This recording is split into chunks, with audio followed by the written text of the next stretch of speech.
Okay, here it says for each scenario below, choose the best graph. We have two scenarios here. In A, it says a bird sits on top of the same pole all morning long.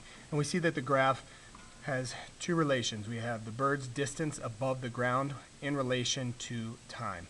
So as time increases, how does the bird's distance above the ground change?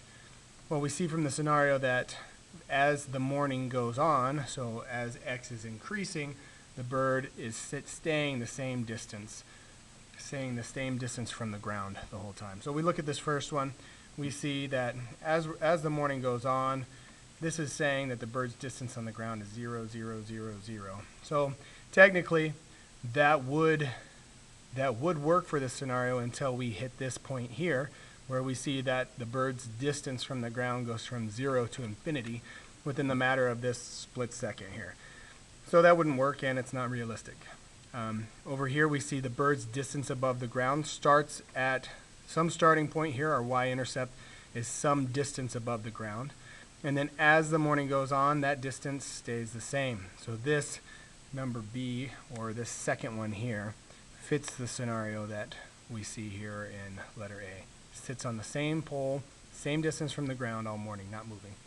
This situation, as time goes on, the bird's distance would get greater and greater and greater. And this one, as time goes on, the bird's distance from the ground would be getting smaller and smaller. So here in scenario B, a plane goes slower after landing. We have the plane's speed with a relation to time. So here again, as time goes on, the plane's speed is 0, 0, 0, 0. So automatically we know that it's not, it doesn't match here. Same situation, speed goes from 0 to infinity in a matter of seconds, depending on what the unit of measurement is for time. Here, this plane's speed stays at one speed as time goes on. So this would be a good graph if we wanted to indicate the cruising speed at altitude of the plane.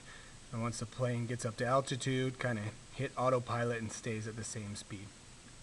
Here we see as time goes on, the plane speed is increasing. So this might be a good graph if we were trying to indicate what's happening at takeoff.